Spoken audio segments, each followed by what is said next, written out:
हजरत उमर फारूक रदी अल्लाह ताला अन्हु हर साल हज करने जाते थे। भला किस लिए? आप हुक्म देते थे लोगों को कि जो मैंने गवर्नर बनाए वो भी सारे हज पे आए, खुद भी जाते थे और सब इलाकों के लोगों को फरमाते थे बताओ तुम्हारे गवर्नर की पोजीशन किस तरह की है।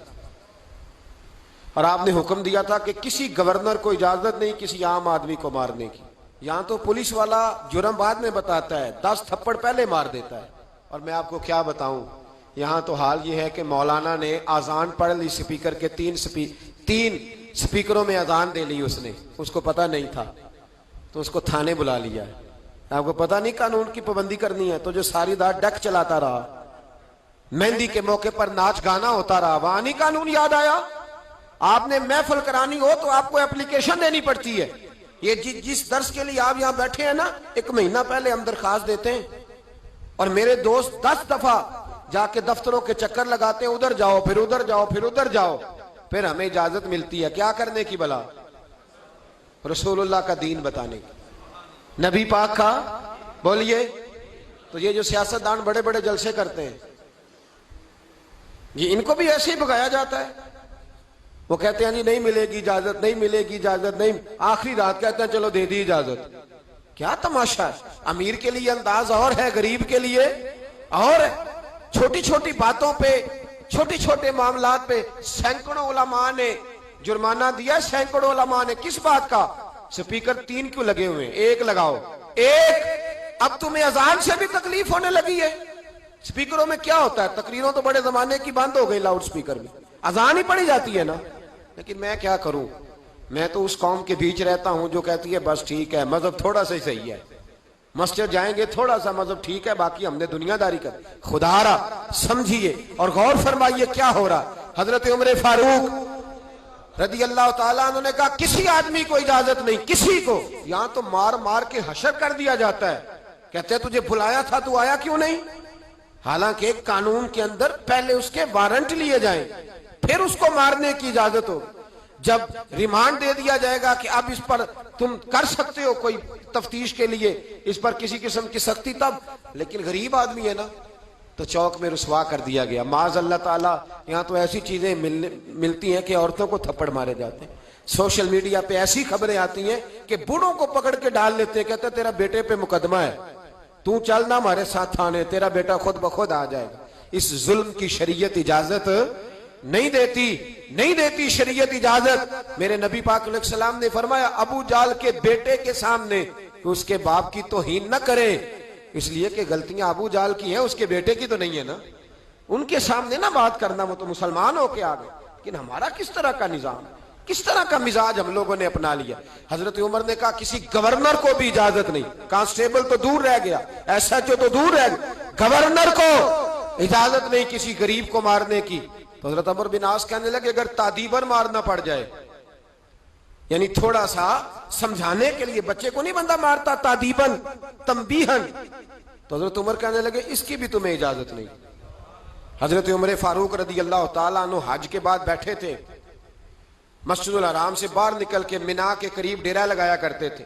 पूछते थे बताओ किसी को शिकायत तो नहीं? एक आदमी खड़ा हो गया, उसने कहा मेरे गवर्नर ने मुझे दुर्रों से मारा है, मेरे गवर्नर ने मुझे दुर्रों से मारा। उमर ने फरमाया बुलाओ ना गवर्नर को। किसको? मिले हो कभी पंजाब के गवर्नर से? क्यों?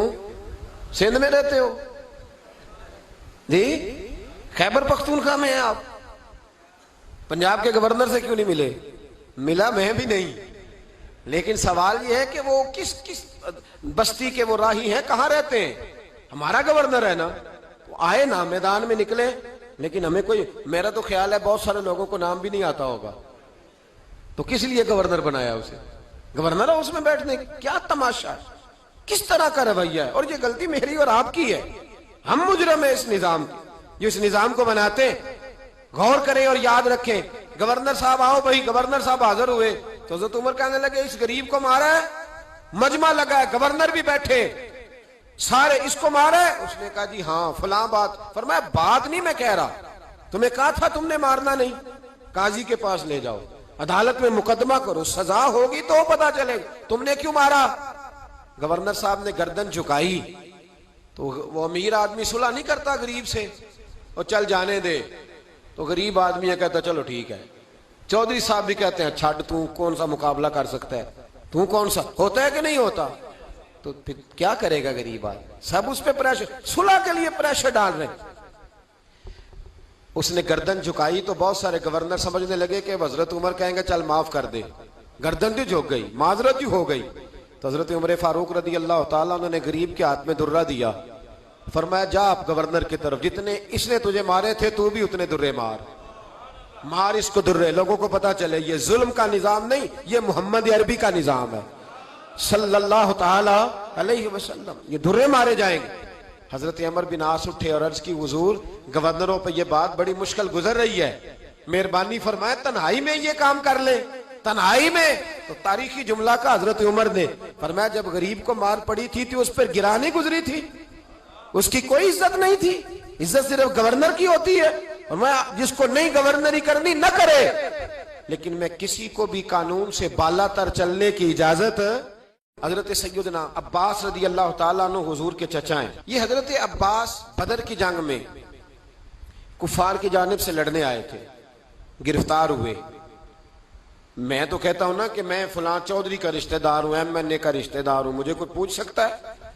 हजरत अब्बास मुस्तफा करीम के चचा हैं, सब बोलिए सल्लल्लाहु ताला अलैहि वसल्लम। महबूब अलैहिस्सलाम से इतना कुर्ब, और जब ये आए तो हुजूर खड़े हो जाएं।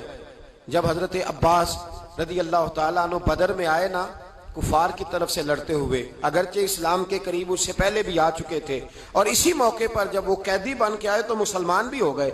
हजरत अब्बास कैदियों में शामिल थे। नबी पाक सल्लल्लाहु अलैहि वसल्लम ने मालदार कैदियों का फिदिया मुकर्रर किया 4000 दिरहम, फरमाया 4000 दिरहम दे और जाएं, और जो ज्यादा मालदार था उसको कहा ये ज्यादा दे, 4000 से ज्यादा फिदिया दे और जाए। अंसारे मदीना महबूब की बारगाह में आए, कहा या रसूल अल्लाह सल्लल्लाहु अलैहि वसल्लम हमारा दिल करता है कि जनाब अब्बास से फिदिया ना ले, वो आपके चचा हैं। देखे ना, प्यार की बात है ना, अदब की बात है ना। जो महबूब से मोहब्बत करने वाले होते हैं वो तो उस गली के जानवरों का भी अदब करते हैं। अंसारे मदीना ने खुद आके अर्ज की हुजूर दिल करता है हजरत अब्बास से फिदिया ना लिया जाए, इन्हें छोड़ दिया जाए, इसलिए कि इनका एजाज है, ये आपके रिश्तेदार और करीबी रिश्ता है। मेरे नबी पाक सल्लल्लाहु अलैहि वसल्लम ने फरमाया नहीं भाई, मेरा चचा मालदार है, मालदार है, और फरमाया बाकियों से 4000 लिया, इनसे 4000 से ज्यादा लेना है, इसलिए कि ये कानून बनाया है, और कानून की नजर में कोई बड़ा छोटा, अल्लाहु अकबर, कानून की नजर में कोई बड़ा छोटा, इन्हें पूरा देना पड़ेगा, ये देंगे। हजरत अब्बास को बुलाया, कहा जनाब आइए फिदिया दीजिए, तो कहने लगे मेरे पास तो चीज ही कोई नहीं, भी मुसलमान नहीं हुए, कोई शय नहीं। तो महबूब ने फरमाया चचा इधर आओ। जब घर से आ रहे थे ना तो इतना सारा सोना, हुजूर ने इशारे से इतना सारा सोना मेरी चची को देके आए थे, और कहा था अगर मैं आ गया तो आके बताऊंगा क्या करना है, ना आया तो ये मेरे बच्चों के लिए रख लेना, याद नहीं। ये सुनकर हजरत अब्बास पर राशा हुआ तारी कि पैगंबर तो रखता है दिलों की भी खबरदारी। ख्याल आया मुसलमान नेक व बद पहचान जाते हैं, और मोहम्मद आदमी के दिल की बातें जान जाते हैं। रसूलुल्लाह सल्लल्लाहु अलैहि वसल्लम ने जब फरमाया तो जनाब अब्बास कांपने लगे, कहने लगे 4000 से ज्यादा ही दूंगा, पर पहले मुझे कलमा पढ़ लेने दो, इसलिए कि ये मेरे और मेरे बीवी के अलावा किसी को पता नहीं, आपको ये गैब का इल्म दिया गया है, यकीनन आप अल्लाह के सच्चे रसूल है।